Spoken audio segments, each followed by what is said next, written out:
The latest. Thank you for your love and support. I appreciate you all. This is amazing. This is very huge.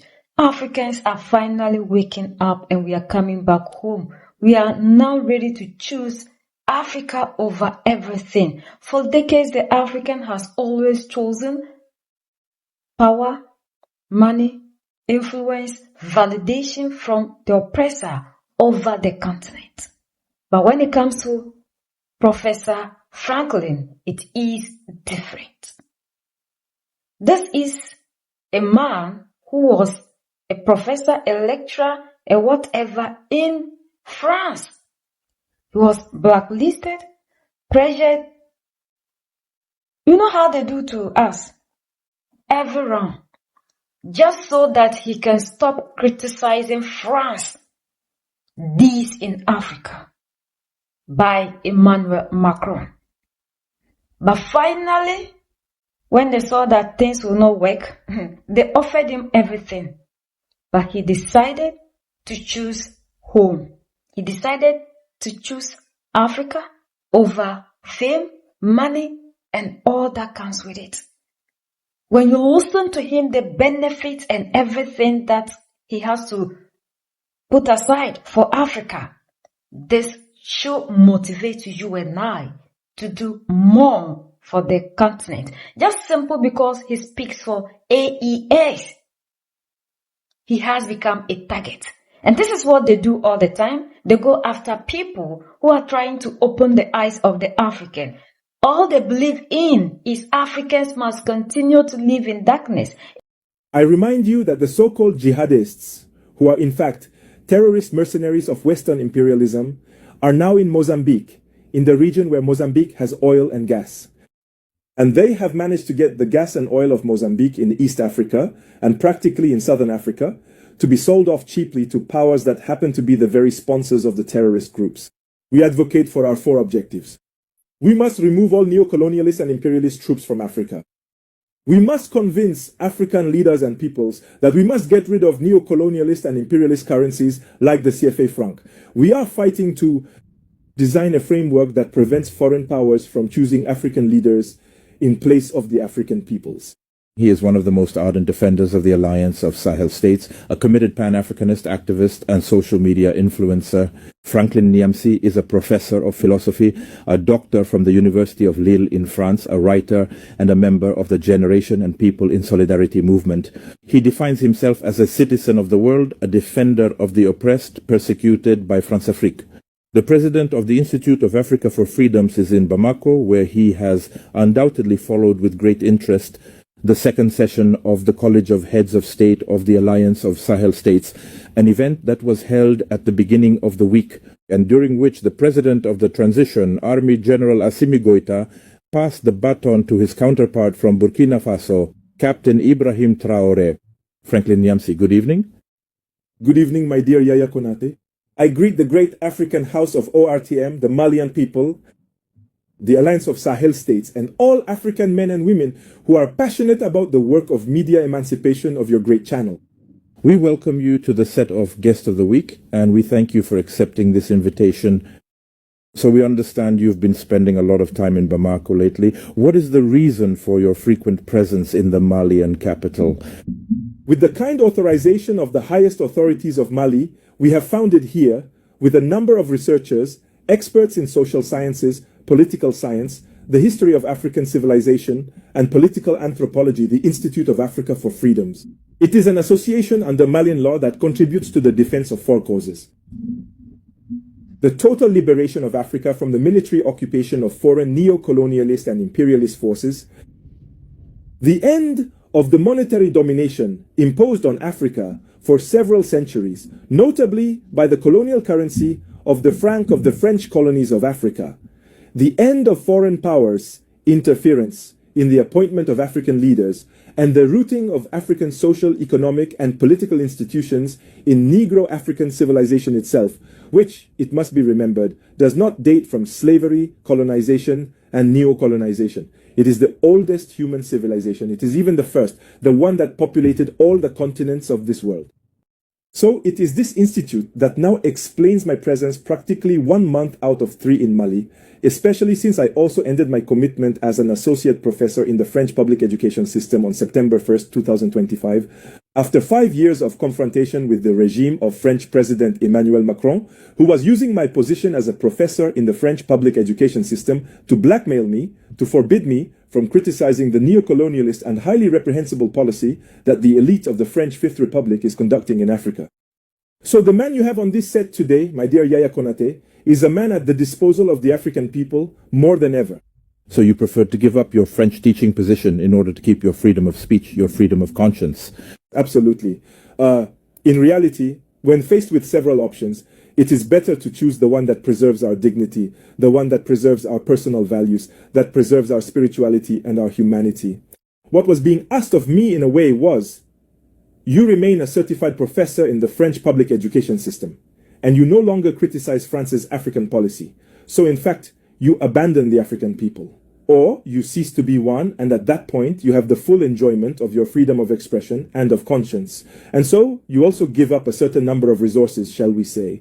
After almost 23 years of career in France, I was earning almost 4,200 French euros. You can figure that out in CFA francs. So it was a question for me of giving up these well-deserved benefits, because these are positions acquired through competitive examination, not by cooptation, to reorganize myself to take care of my own, to take care of myself, and to serve a cause that is in line with my own conscience, my own conviction, the cause of the emancipation of Africa, of African sovereignty. Now, these are not easy choices, but they are necessary choices because we have the responsibility to do what we say in order to inspire the generations to come. I am 53 years old, and all the great Africans who have impacted our continent did not even have the chance to live to be 50. We do not have the right, when we have skills, to keep them away from our continent at a decisive moment when its very survival is at stake. The survival of the Negro-African civilization is at stake, now that Africa is once again the object of a huge plan of recolonization for the capture of its raw materials and the subjugation of its human resources, the plan of imperial terrorism, the title of the book I published here in February in Bamako, the capital of the Africa of freedoms. So, persecuted by France-Afrique. Did the persecution end with your departure, or does it continue? It is never over. Based on a factual analysis, President Emmanuel Macron's regime considers that the loss of France's influence in Africa is not simply due to the political disaffection between the French government and the governments of so-called Francophone Africa, but it is due to the loss of media, communicational, mental, and psychological influence of France over Africa. The analysis of President Emmanuel Macron's regime is that the Pan-Africanists, intellectuals, leaders, activists, and militants are the main ones responsible for the communicational defeat, the media, intellectual, and psychological defeat of French neocolonialism. That is how, against my own will, I found myself on a red list of, intellectual personalities of the Pan-Africanist movement who are the object of harassment, of a shock treatment, from the French Republic under President Macron. Let me remind you that I am the author of more than 50 books, and that more than 30 of these books were produced before President Macron came to power in France in 2017. That under Presidents Chirac, Sarkozy, and Hollande, I was never persecuted in France. It all started in 2021 when the Élysées Africa unit held a casting call for those who would be guilty of what they abusively called anti-French sentiment in Africa. A way of denying 600 years of economic crimes, political crimes, and crimes against humanity, perpetrated against African nations without a shadow of a trial, the beginning of a conviction, or any reparations. So unfortunately, we are at a crossroads in history, and Pan-Africanists are the scapegoats, of French neocolonialist communication. So at some point, a choice must be made, not between France and Africa, but between the sovereignty of peoples and their domination. Because in fact, contrary to what the official French media wanted people to believe, Pan-Africanists are not the enemies of the French people. They are the enemies of colonialism and neocolonialism in all their forms, regardless of which power they come from. They tried to portray us as anti-white racists. We are not that either. I have no hatred for any man or woman in this world because of the color of their skin or their origins. Because African tradition, which is the fundamental basis of Pan-Africanism, forbids us from discriminating. We are here in the land of Mali, the land of the Kurukan Fuga Charter of 1236, which forbids any human discrimination. It commands us to protect the poor, the orphan, the foreigner, the woman, the elderly, the sick, with the delicacy of those who know that the earth is simply a place of passage, a preparation of the soul for the ancestral and angelic life. So that is the situation we found ourselves in. I am not the only one caught in this turmoil. You have seen the shock treatment that was given to other activists, militants, intellectuals. And let's not forget the shock treatment given to the leaders of the AES, the three pole stars of the Pan-Africanist movement. We are facing it because it is our duty. We have no other choice if we want to be human, Yaya Konate. We must resist and create our future. The AES will talk about that. So you have chosen, and what have you been doing since? Well, first of all, traditionally, I am a philosopher by training and I am a writer. I produce civic education lectures on social media where I am followed by more than 2 million followers, as they say. You can find them on YouTube, you can find them on Facebook, you can find them on X, you can find them on TikTok, among others. Firstly, there is this activity of awakening, of communication, of deciphering, of analyzing the major issues of the contemporary world. Secondly, I am a teacher, so I continue to teach as a visiting professor. For example, in recent weeks, I have been to the state universities of St. Petersburg in Russia and to the State University of Togo in Lomé to deliver a lecture that later became a book. Pan-Africanism as the metaphysics of the multipolar world. So wherever the spirit may lead, when I am invited, my dear Yaya Konate, I come and I give what I can. I am at the disposal of all training institutions for the young Africans of our time to share the experience I have acquired. I have been teaching since I was 21 and I am 53.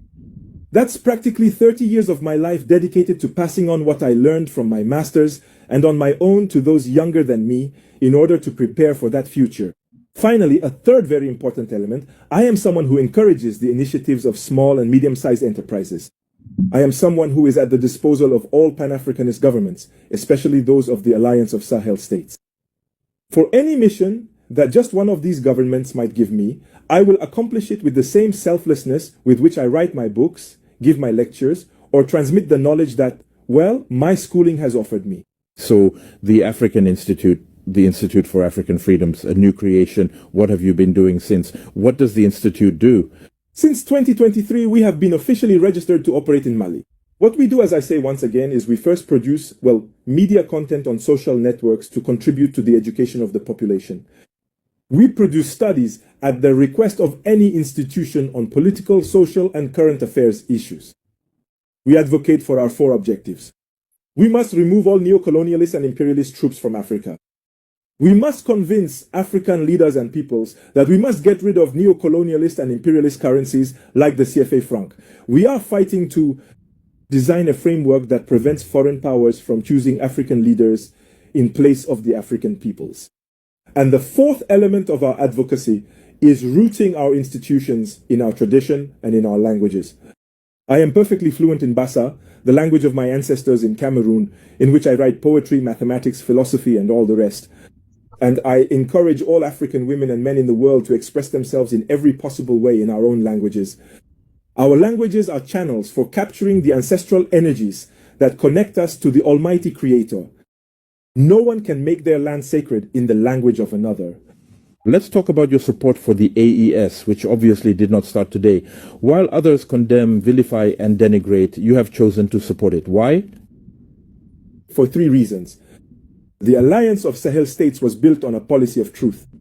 Whereas all the organizations existing on the African continent at the time the AES was born are organizations built on the policy of doublespeak.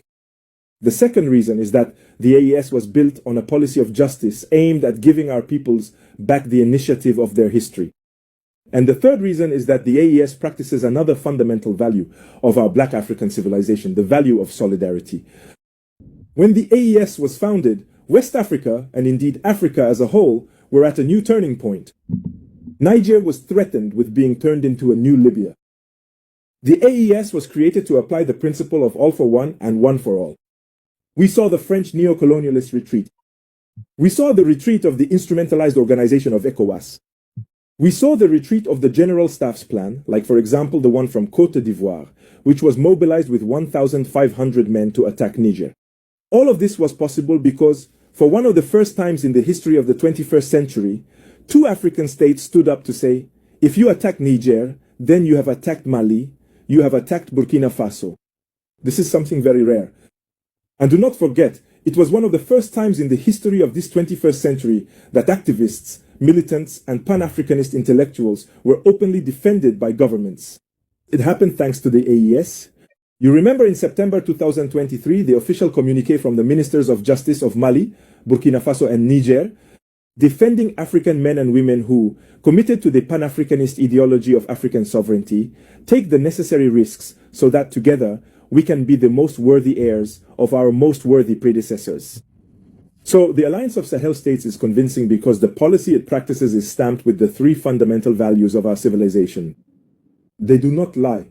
That is why they do not fight terrorism by associating with the powers that created terrorism. They strive to be just. That is why they do not take public money from Mali, Burkina Faso, and Niger to go and hide it in bank accounts, in France, in Switzerland, to hide it in tax havens. They place their future in the hands of their people because they know that it is to these people that they are accountable. Finally, the leaders of the Alliance of Sahel States show us that solidarity is the key to our power. We are witnessing the birth of a great African power. Do you realize these three countries, by their geography alone, constitute a wall, as President Tiani said, a dam, a protective barrier for Black Africa against the grand plan that was devised and began to be implemented when Libya was ravaged? Do not forget that NATO had planned to ravage Libya in order to invade the Sahel. After the Sahel, the Gulf of Guinea. After the Gulf of Guinea, Central Africa, the Congo Basin. After the Congo Basin, Africa's destabilization plan descended on the Zambezi Basin. I remind you that the so-called jihadists, who are in fact terrorist mercenaries of Western imperialism, are now in Mozambique, in the region where Mozambique has oil and gas. And they have managed to get the gas and oil of Mozambique in East Africa and practically in Southern Africa to be sold off cheaply to powers that happen to be the very sponsors of the terrorist groups. So this immense plan had not been foreseen in imperialist circles. That in the heart of the Sahel, right there, in the sacred zone of Liptako Gurma, an unparalleled political alliance would emerge, which was both a wild card and a great poker play. So, because no one, I've read the major analyses from American and European think tanks, no one saw January 16th, 2023 coming. No one was expecting it. If they get, all of us are on social media dancing and doing all sort of things that are not necessary. But the moment they see people trying to open the eye of the African, you become the target. This is a wonderful, true life story that should inspire you and I to love Africa, to fight for Africa. This is all that we got.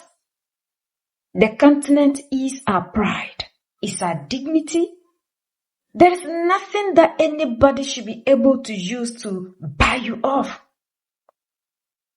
With citizenship, with CFA, with dollar, what should be too important that will make you abandon the continent for this peanut?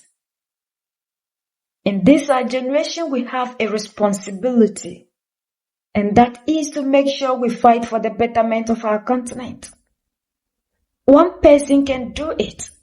You and I and all of us must come together. We must start to love Africa. We must start to love everything Africa. Everything Africa is good. There is nothing that is not good about us. There is no exception. If China can love everything China without exception, if Russia can do same, the Koreans are doing same. The Koreans, the Chinese, everybody is doing without exception, then Africans, we need to understand that it is only when we come back to accept who we are without exception, that is the only time we can fight for our total liberation. We need to love the continent more than any other thing. We are the only people that can easily be bought. So these people make sure they get our brilliant people, get them places, they get you a car. You know what we want as Africans? And that ends it. And those who are even ready to come back home, they make sure They use the politicians against such people. So when you come, they will never give you room to operate.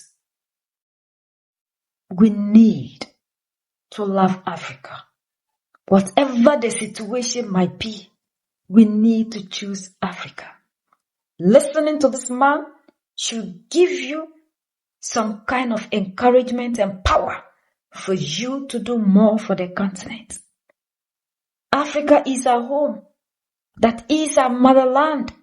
That is why wherever you go as a black person, you can never be accepted if not here. Even our brothers and sisters, the so-called black Americans, Afro-Indians, Afro-whatever, wherever they are not fitting well in that society because that is not their root.